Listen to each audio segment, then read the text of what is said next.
Hello and welcome back to NPC Next Portable Console. I'm John Voorhees, and I've got with me Brendon Bigley from New York City up there on the top, and Mr. Federico Vitici. Hello. Rome. How you doing, guys? Doing great. Good. Yes. My desk is currently full of Oasis bootleg albums, which I ordered, really? which I got from a Japanese store. You wouldn't believe it. Neat. Like, let me show it off. Like, these are actually pretty rare things, like pretty rare bootlegs, like a 1996 Unplugged, nice. Or a 1994 concert in Nagoya, Japan, why not? Or I don't know. That's a great album art. There is more. This is awesome.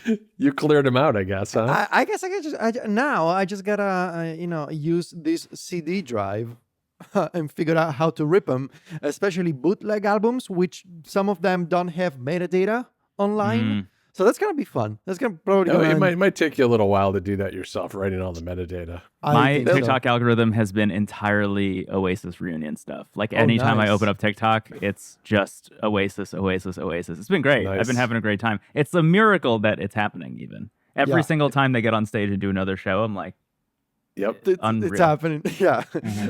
Over and over again. We're not here to talk about Oasis, though. We're here to talk about video games and That's true. handhelds and consoles. John, how do you want to kick this off?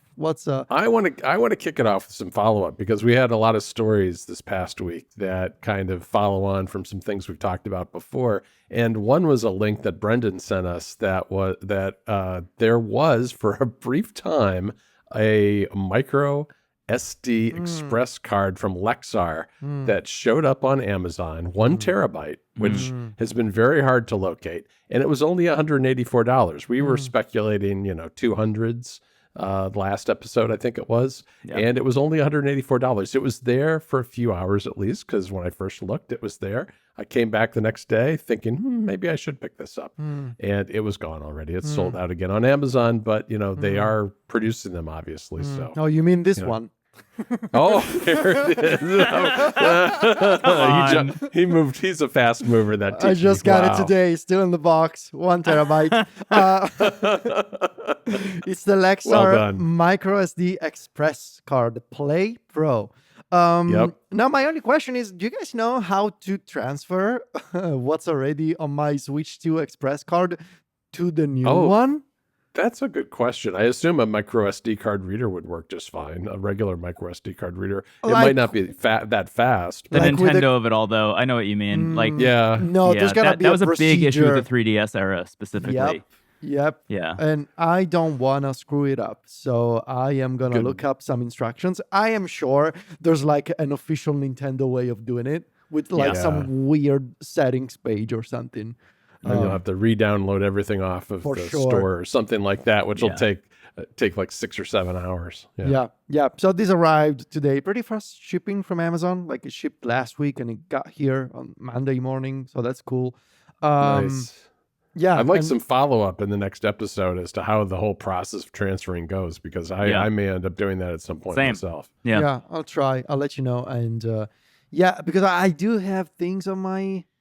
I do have one of those like Mario-themed SD Express cards that I got from the Nintendo store. What is it? 256 gigabytes. I did I got the it from Samsung one. Yeah, from the Italian Nintendo store. But this is 1 terabyte, so this will last me forever essentially with the Switch 2. Yeah, it will. I have a 512, and the 512 is almost full now, but I've got almost every single game that I own on it, but I don't have a lot of extra space. The one thing I'll note too, when I went looking for this 1 terabyte card, I noticed that the 512 cards now, at least in the US, are not shipping until August. So I don't know if was a Prime Day thing that a lot of people are out there shopping for storage, but the supply of these things is pretty tight overall. Yeah, brutal. Yeah, hopefully we'll get one at some point in my life. I have the 256, and it is full, baby. Yep. Completely pretty easy to fill that up. What have you downloaded? It's already full. What have you downloaded? What's on your Switch 2? So much stuff, man. Yeah, I put all my Switch 1 games on there, basically. All of them? All of them. Almost all of them. Yeah, why not? You want them local, man. One of the things that's taking up the most space, actually, and this is, one of the reasons people hate the virtual game cards is the remake, not the remake, but the port and remaster of Yakuza 0. Yakuza 0 is really? huge. Yeah, I think it's like 60 or 70 gigs or something. Oh, I didn't realize it was that big. I was thinking of buying that one too. I'm going to have to see. I'm going to need my big card now. I might be wrong about that, but I know it's taking up the most space of anything on my Cyberpunk's SD pretty card huge too. Yeah, Cyberpunk's pretty chunky. It's like 50 gigabytes, I think, or something. It's 45.2, but still pretty large. Mario Kart World is 20 by comparison. Yeah, and I think Cyberpunk's in the 30s somewhere. We have some more follow-up about that Nintendo Switch 2 dock. Yes, this one's all yours, TG. Can you hold on a second? Okay. Because I also have something else. Oh, great. What is this show and tell episode? I love it. Okay, here it is, the Antank. Okay, all right. Oh, you got it. Yeah, I also got it. So this is the Antank dock. As you will see, I have already proceeded to remove the rubber feet at the bottom. To expose these screws because I am going to take it apart. In fact, one of the links that we have in our document is this project that I found on Mastodon. There's a blog post that we can probably find. This person tested a whole bunch of Nintendo Switch 2 docks and adapters for HDMI, USB-C, all the stuff. And they did something really interesting, which is exactly what I mentioned sort of offhandedly on NPC. And this person actually did it and shared the files. They 3D printed a smaller enclosure for the Antank dock. So I am going to take this apart. There's a tutorial in the blog post that we're gonna link in the show notes. And now I don't have a 3D printer, all right? But I used ChatGPT. And I asked, can you find me a really good Italian website that basically acts as a printing service for me if I give them these files? And I found this Italian website called Werg. It's Weirg. I don't know. It's WEERG. Werg? Weirg? I don't know. Anyway, they're based in northern Italy. I just uploaded the zip file from this person. They shared the project on printables.com. It's like a couple of SDL files or something. And I spent, I don't know, something like 30 euros to get them printed. And they shipped today. So I hopefully for the next episode, I will be able to take this apart. There's like, 5 screws that you need to unscrew to sort of expose the PCB inside, and I will carefully assemble the PCB of this dock in the smaller enclosure. And in theory, I should end up with something about the size of like a portable SSD or something like that I can take around with me and use as a portable travel dock for the Switch 2. Now, in theory, about that size. In theory, it should work. So. I'll let you know how it goes. But in case you want to 3D print stuff, my recommendation would be you don't have to own a 3D printer yourself. There's plenty of services that for a fee, obviously, they will print the stuff for you and ship it to you. So, The only thing I wonder about that, having such a small base, is whether that'll be so top heavy that it'll be hard to keep standing up. Is it meant to stand up? No, it's meant to just plugs in. You just plug it in. Yeah, you just plug it in. I didn't look at it. Yeah, you gotta have like a USB-C cable. You're basically gonna plug in a USB-C cable into the Switch and another end into the dock, and that's it. That's what you're gonna do. All right. Well, that makes sense. Also have some additional stuff on order that I figured I can follow up on. So did you order the those travel docks, like the Genki ones? Have you seen those? I did not. I did not order the travel dock because I figured first I'm gonna try the Antank mod and see how it goes. Yeah.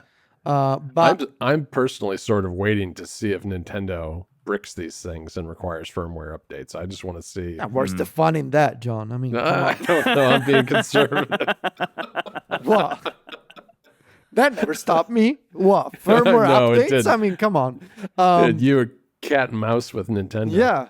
No, but seriously, I have some additional follow-up. So, okay, I got first of all, let me see if I can find a link. I did more research in terms of being able to use the Nintendo Switch 2 with my X-Real glasses. I am still torn in between the Witcher and the X-Real. Now, the Witcher I can use with my mobile dock that I talked about last week and my Witcher glasses. I continue to not totally love the fit of my Witcher.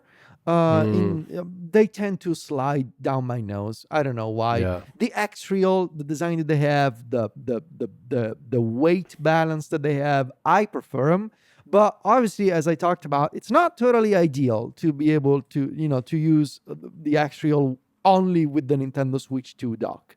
So, after doing some research, I found this combination of an HDMI cable and an HDMI adapter that, in theory, with the right firmware updates, should be able to work with the Nintendo Switch 2. So the adapter is called the PiCDo 4K. Don't laugh. Why? You're the one laughing, not me. No. You were like. I said PiCDo, and you're like. Yes. It's called a knowing chuckle. It's called the PiCDo. Go for it. Okay, so PiCDo. Okay. It's PiCDo 4K 60 hertz. It's it's basically a little dongle where you plug in USB-C and off it goes to sort of like HDMI on the other, and it's powered. It's a little about this size. And there's this other cable. Now it's gonna sound strange because apparently the cable will need a software update to work. But this company has a firmware update page in Chinese. So fingers crossed it's gonna work. So this cable, which is impossible to find except from the company itself, this is the Hagibis. It's Hagibis. Hagibis. The weird Hagibis. No, this is not the. I am sorry for the unknown company names. Federico. Look, I am so sorry. Okay, it's not my fault.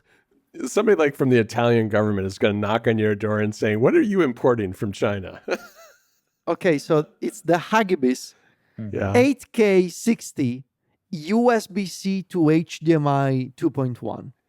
Okay. The theory being that if you get this cable, okay, and you plug it into and you do the firmware update for the Switch 2, you plug it into the PiCDo adapter, and then into the PiCDo you plug in your X-Real glasses, it's gonna work, and you will not need the Nintendo Switch 2 dock from Nintendo. So just essentially one cable with an adapter in the middle, like a small this size adapter in the middle. Is the cable the thing that's the linchpin? It's like a programmable cable, so you're programming the firmware into the cable, essentially? Yes, you're updating the firmware of the cable, which sounds strange, but look, it's not my fault. You know what? I think we should go back to simpler times when we don't have to update the firmware to our cables. Hey, look, I mean, we have to do our power banks and our light bulbs and our controllers. Computers are one thing, but I don't think we should have to put firmware on our cables. Now we're updating cables. Look, it's Now that we've talked about Federico's next programmable cable, should we move on to some other stuff? Actually, I do want to shout out real quick while we're talking about the Switch. Dbrand has issued another follow-up about their Killswitch case, which is now apparently fixed, quote unquote. They have figured out a solve for the problem. The funny thing I thought about this solve is that they have branded it. Instead of just being like, hey, we fixed it, sorry, they're like, we've invented Joy Lock, and then they trademarked it, which is apparently how they're now allowing you to affix the controllers or the grips onto the Joy-Cons themselves. But they have a video of them showing them wriggling it around, and it's not coming apart. I ordered this on June 14th, 2025. My order status is still just confirmed as of July 14th when we're recording this. I have not gotten any follow-ups. My assumption And this is in good faith. It's weird that I've gotten literally no communication from Dbrand at all about this whatsoever. But my assumption is that I ordered it very quickly, that everything started hitting the fan about, the drama. And then they were like, okay, hold back on orders until we can fix it. They have now fixed it. I'm assuming now that they have started production of this Joylock TMTM, I will maybe receive some communication indicating a shipping status at some point relatively soon, but maybe not. I don't know. I just think it's weird that Dbrand has elected to communicate literally none of this to people who ordered it. Like, they just kind of assume that everybody knows the drama, I guess. Yeah. Yeah. Are you in the same weird. case, John? No, I didn't. I didn't actually order it. Once right. I actually waited a couple of days, and by the time I was actually thinking about buying it, the controversy had started, and I thought, well, I'm just going to wait and see what happens. Yeah. So now I'm kind of waiting. I think I will probably order one. I'm going to wait till at least yours ships, though, because they've obviously got some kind of backlog going. Yeah. So it's not going to do me any good to order one now. I'm just going to kind of wait and see what happens. But it does.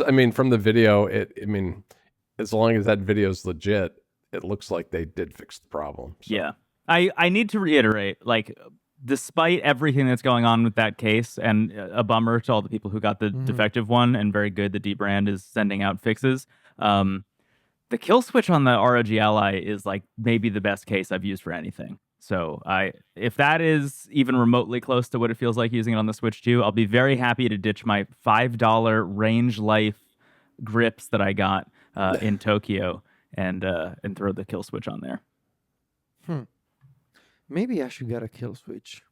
Yeah, I was either that or the mechanism one, or the ones that I've been looking at. The mechanism one looks quite nice. People really like that Skull and Co one, the Savage Raven. The Savage Raven. Oh, the Savage Raven. I'm really happy with my Savage Raven, but obviously, it doesn't let you detach the Joy-Cons, which occasionally maybe you wanna do. It just makes the whole thing just handheld only, which I really love the grip. I do think it makes it a lot more comfortable, but I do miss. Yeah. Dbrand says that they're doing something with some like rubbery strips too, to try to make the thing fit more, I guess, snugly or firmly into the dock. Yeah, the thing about the kill switch that's bizarre is that if you get it, you also get an adapter for the dock. So it's like you plug a cable into the USB-C port of the dock that then creates like an external dock that you then need to put the switch in. But then there were also some like weird issues with that where it was like, I don't know. It's there. Every little piece of this seems to have a little issue. So on one hand, like, hey, you should have tested it. On the other hand, they wanted to get it to market as fast as possible, and there are a lot of risks involved with that. And it seems like a lot of those risks didn't really pay off. Yeah, truly. Right. It's the situation. So, like, what are you gonna do, man? This is what happens sometimes. Yeah, for exactly. sure. It's like with Genki. Genki was like, hey, we're gonna show off all our Switch 2 accessories at CES, and now they're sitting on a fat lawsuit. So, good times. Good times. I want to take the temperature of you guys on this Retroid second screen accessory, because we've talked about it a little bit before, but there were some videos that went up in the past week showing it off with 3DS emulation, and I have been very close to buying this. I've had my finger over the buy button, and I've been thinking about it, but I haven't gone there yet because I really want to. I'm sort of waiting for the reviews to see how well it works in practice. But I wanted to see what you guys thought of this thing. Yeah, I think Federico, I need your take on it specifically. I am so fascinated by this. I really am too. They have a bracket for the non-Retroid things too. They have a universal mounting bracket that, I am so tempted by the idea of putting the bracket alongside the Anodin portal and seeing what happens, like to have the giant screen of the portal below and this thing floating on top of it. I think I am gonna get one later in the summer, if anything, because I want to spend some time this summer really digging in finally, like some of the latest changes to dual screen emulation. There's been a lot of movement over the past few months on this front. Yeah, both on the in just the last couple of weeks, there's been a lot of activity. Yeah, and both on the DS and 3DS fronts. I've been perfectly happy with using my my Legion tab in portrait mode and sort of adjusting, using Citra MMJ, which is a fork of the Citra 3DS emulator, and just splitting the screen in portrait mode, and it's totally fine. And obviously it's great with the Legion tab because you got 2 USB-C ports, so you still retain access to 1 USB-C port at the bottom, and you can plug in your controller on the one on the longer side. It's great. But to have physical screen separation, I think I am very fascinated by that. And also the idea of maybe, I don't know, actually, I don't want to say multitasking with that, but I'm also like not saying it. Like the idea of, I don't know, playing a game and having a YouTube tutorial or something in the other screen, or keeping an eye on a Twitch stream while doing something boring, like, I don't know, grinding in Fantasy Life or something like that. I don't know, it's fascinating. I want to see if it works with the Steam Deck, because the Steam... It does not. It's confirmed that it does not. Yeah, is what I read yesterday. The issue is SteamOS, because SteamOS in handheld like in gaming mode, doesn't really have support for dual screens, because the Steam Deck thinks that it's docked and turns off the display. Right? Yeah. Because Retroid confirmed that. Because I was looking at this thing very closely over the weekend.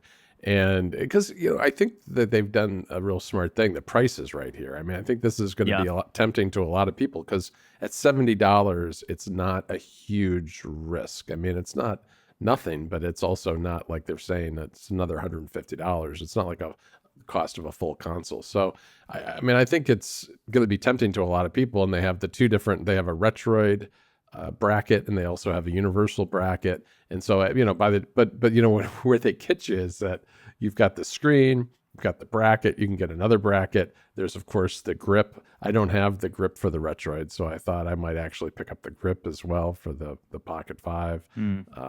Pretty soon it's $100, but yeah, it's it looks pretty good. Yeah, I think I'm probably gonna wait until I see somebody try this on the Odin 2 Mini first.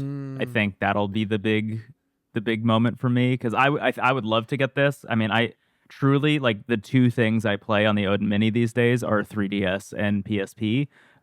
So I would really love to do this. I think this would be an amazing addition if it fits. But the thing about the Odin 2 Mini, I don't have it on me. It's next to my bed, which is an indication of how important it is. But because it's like the PS Vita kind of has this like rounded back, and I'm wondering if the bracket will affix to it in a way that feels... I mean, I could probably just like modify it or like mess around with it a little bit and get it to fit, but I'm a little bit nervous about its ability to like stay in place. Yeah, I want to try. I think I want to try with the Portal. We'll see what happens, I guess. All right, we have some more handheld news to cover. Brendon, I need your take. I need your take on this one. The Miyoo Mini Flip. Okay, my first immediate take, the one that stands out to me the most every time I read about this thing anywhere, especially from the Miyoo official accounts, is that it should be called the Miyoo Flip Mini. That's my first take. Yes. I don't like that it's called the Miyoo Mini Flip, because this is the Miyoo Mini Flip. This is, I mean, at least that's how this was advertised. But that said, what they're doing here is basically taking, and I understand why they're calling it the Miyoo Mini Flip. They're taking exactly the internals of the Miyoo Mini and turning it into a clamshell style device, a Game Boy Advance SP style device like this. That is, believe it or not, significantly smaller than this is. So for those of you watching at home, I'm holding up the Miyoo Mini Flip, the Miyoo Flip. Yes. So annoying. I'm holding up the Miyoo Flip. The Miyoo Mini Flip is like this big by comparison. Like, it is significantly smaller. It has almost no bezels. It seems to be using the same screen as the Miyoo Mini, which I think is very interesting. And also doesn't have analog sticks on there. But beyond that, it looks remarkably similar to this, just, smaller. And it seems to be coming in some different colorways. They have this kind of like monochromatic peach color, which I think looks really beautiful. Personally, I think this is like the dream. This is I was already very happy and continue to be very happy with the Miyoo Flip. This is a device I use literally almost every single day still. But something about having it in an even smaller form factor and without the analog sticks kind of getting in the way, which I think indicates like what kinds of games you should be playing on this thing, which is the bigger thing. I really like, and this is a thing we've talked about a lot, but I like when devices are kind of form fit to specific play styles. And the idea of adding analog sticks to this, or alternatively the Anbernic RG34XXSP, like just kind of muddies the experience in a way to me. Yeah, it does. Just by having the analog sticks there, like just kind of implies that you should be playing different things on it, which I know sounds weird, but when you're actually sitting there playing it, it's like a real like mental moment that happens every once in a while where it's like, oh, I'll be playing like a Game Boy Advance game. I'll be like, oh, let me just try and use the analog stick, and then I'll go use it. And I'm like, oh, this doesn't feel good. Like, why am I doing this? So yeah, some constraints are nice in that way, I think. I agree. I mean, to me, I use those sticks on those kind of devices so rarely that they really just feel like they're an add-on that doesn't need to be there and they get in the way. I agree. Yeah. So for me, when I'm playing on the Miyoo Flip, I am playing Game Boy Advance, Game Boy Color, and Super Nintendo, and sometimes Nintendo DS. And I mean, that's all I'll probably play on the Miyoo Mini Flip as well. I'm really excited about this.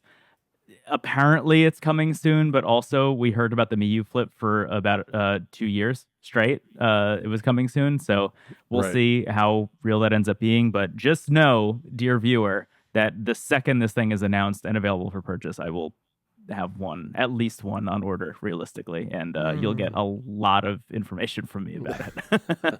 So do you think this is gonna be primarily like your GBA machine or Super Nintendo? Yeah. Like what do you think is like ideally the platform for this form factor? Yeah, it will replace hypothetically, if all goes well, it will replace the Miyoo Flip in my life pretty much immediately, which means I'll be playing Game Boy Advance, Game Boy Color, Game Boy, and probably Nintendo DS and Super Nintendo. Nintendo DS is interesting. Nintendo DS is interesting. So just games with one screen, like you're just gonna straight up ignore the second screen. Yeah, the things that I'm playing on here on DS generally are Mario Kart DS, which I play all the time, just if I have like idle time and I want to dip into something really quick, and the 4 Dragon Quest mainline entries that exist on DS. It's very easy to just switch back and forth between screens and play those games without really thinking about it. Mm-hmm. Nice. Yeah. Okay. But one thing that's interesting that I've seen a lot of people speculating about is if they are actually including the straight up Miyoo Mini chip in this thing, it could just run Onion out of the box technically without any changes. That doesn't mean you'll have all the like fun stuff that you would assume that you would get with a clamshell device. So, like closing to sleep or whatever, like that will probably not happen, but kind of nice to know that there might be some firmware available immediately. Anything that runs on the Miyoo Mini could hypothetically just run on the Miyoo Mini Flip as well. Would be nice. Well, we'll see whenever it goes up for sale. Shall we talk about some of the latest Windows-based stuff? Yeah, we should. We should, because I know, Federico, you were pretty interested in this MSI Claw story. Yeah, so a Chinese content creator got their hands on the latest MSI Claw with the Z2 Extreme. This has to be, I think, the first sighting of the Z2 Extreme in the wild in a new generation Windows handheld. Supposedly they're shipping in China, just not anywhere else in the world. Yeah, they're shipping in China right now, and obviously, like the Z2 Extreme, this is the chip that we've been looking forward to in terms of like a sizable performance bump compared to the Z1 Extreme.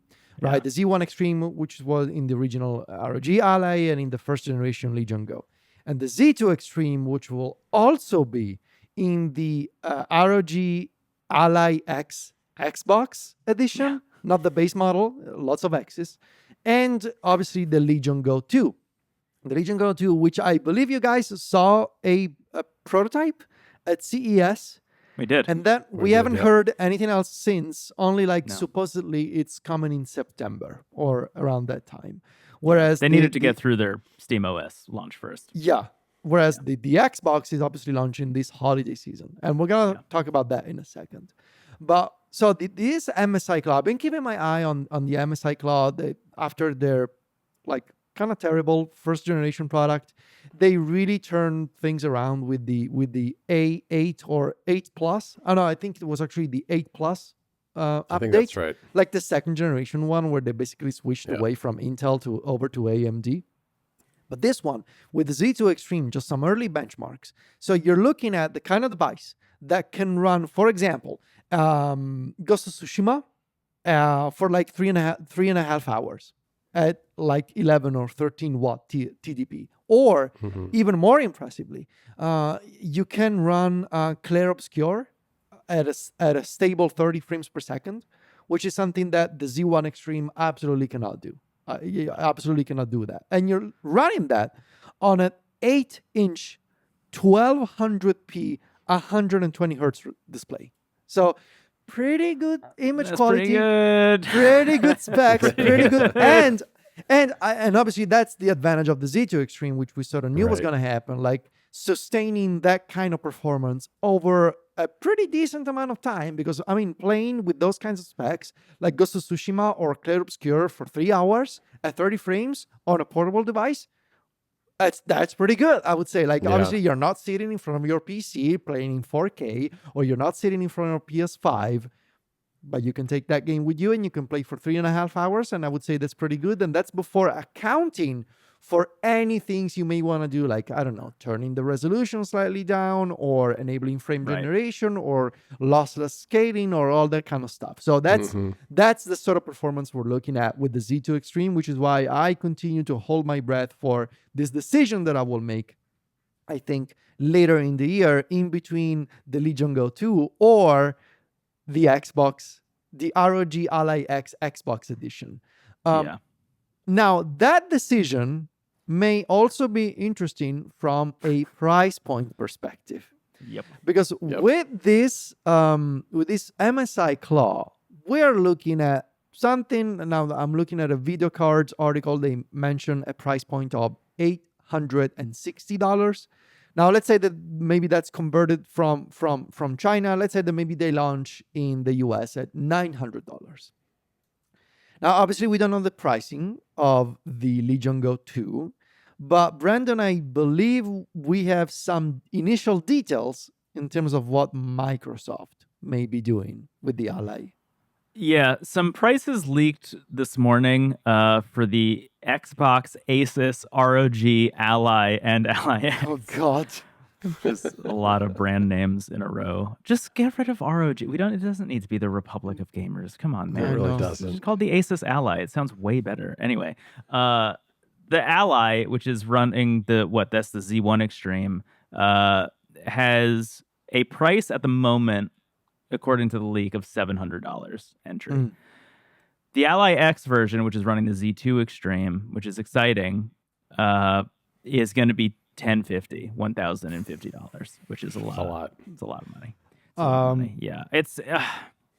I don't know who I would really recommend that to until it was like on sale, or if it was like the thing that I'm thinking about specifically with these devices is they will no doubt in my mind end up in big box retailers. And I think the idea of going to a Best Buy and buying an Xbox, Asus, ROG Ally X at the list price of $1,050 is never going to happen to most people. I think a lot of people will go in with like a coupon, or there will be a sale, or it will be Black Friday or what have you.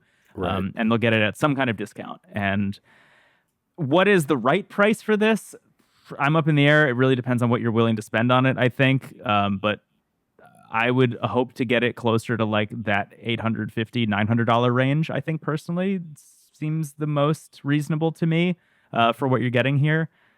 But, you know, it's 8 brand names in a row, so they got to charge for it. Yeah, they do. They have all that licensing. And you have to kind of think of it, too, in terms of what's coming next. You know, what are we going to get a real step up in the next generation beyond this one? And how soon will this particular model look dated? I think fairly quickly, perhaps. We'll see. Yeah, one of the biggest takeaways that you and I have talked about many times on the show, John, from CES was the Z2 lineup is very impressive, obviously.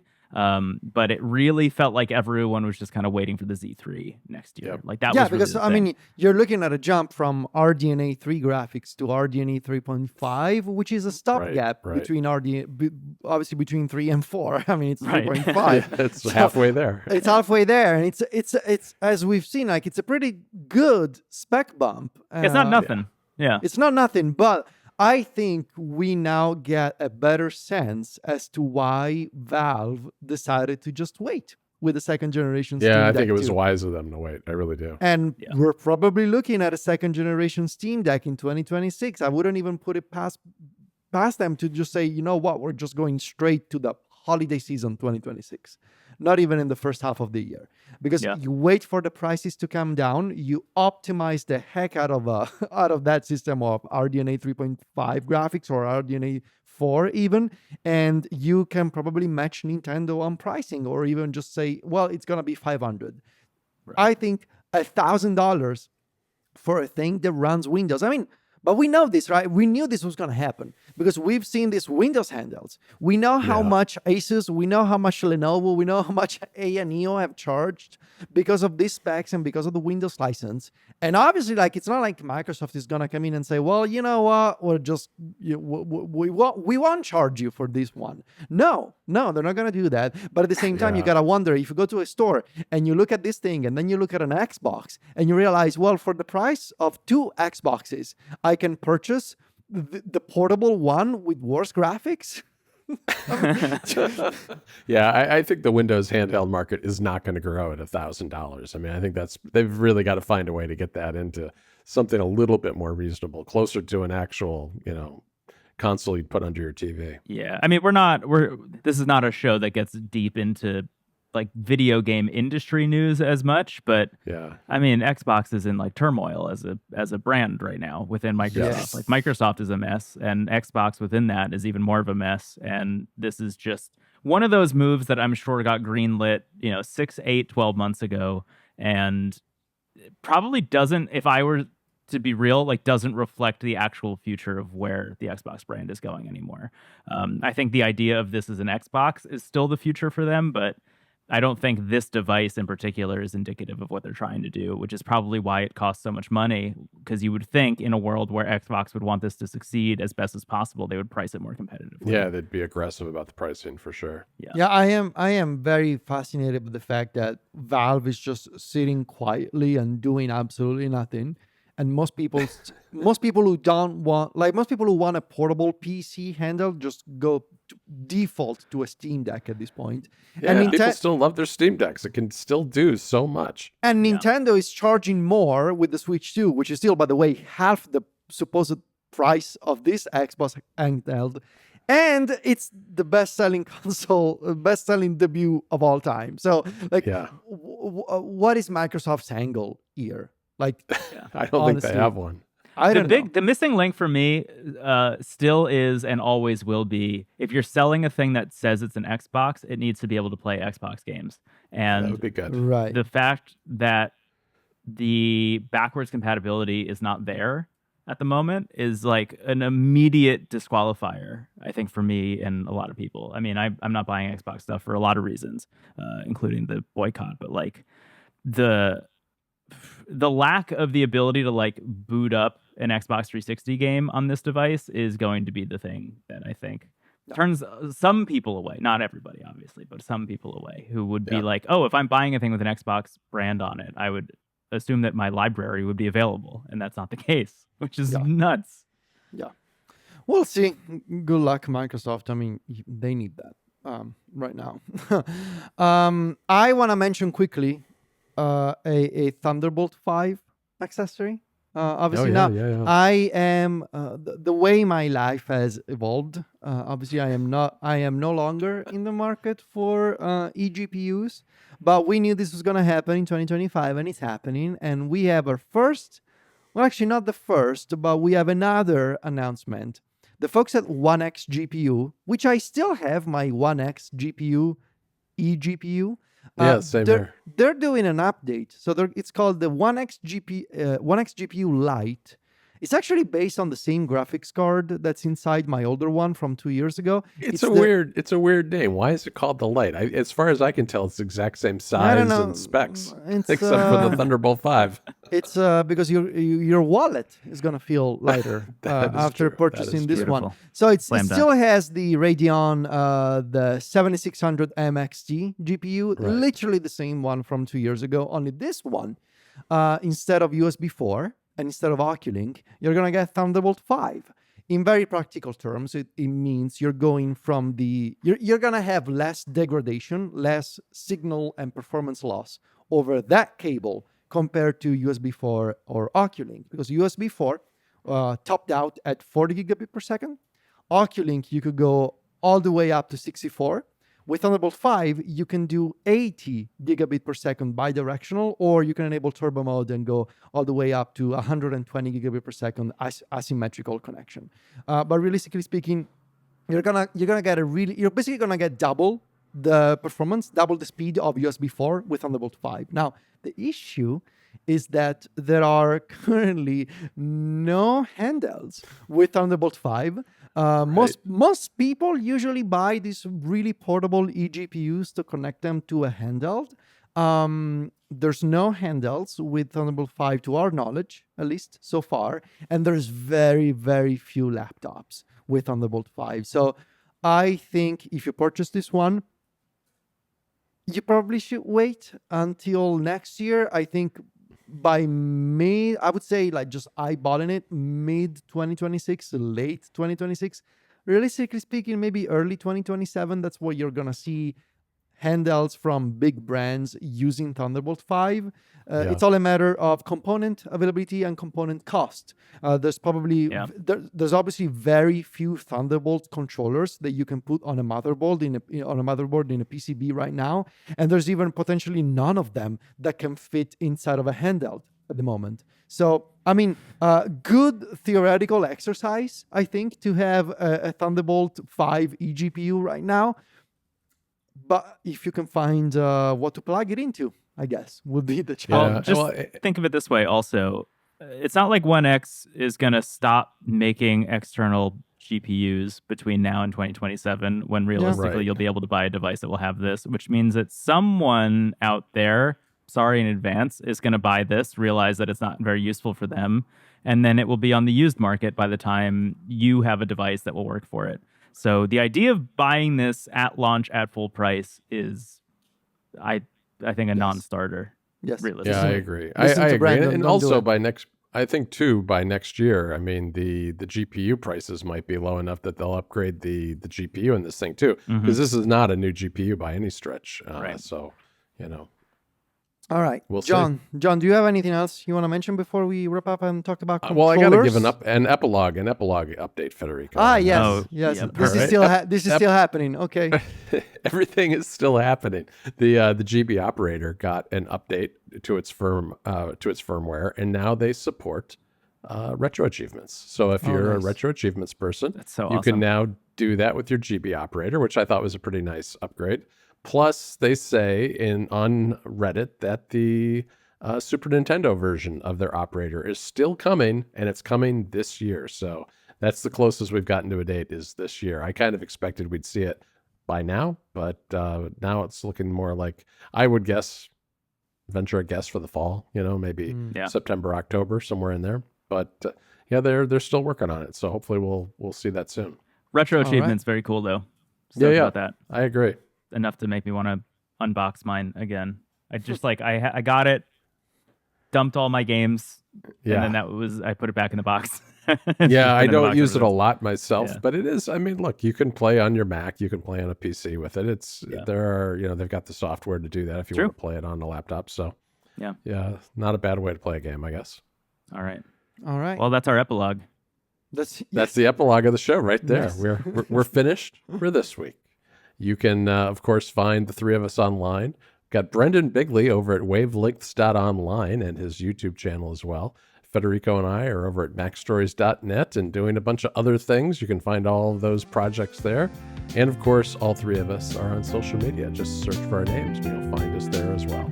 Thanks again, everybody, for joining us this week, and we will see you next week. Bye, everyone. Bye. Bye, everyone.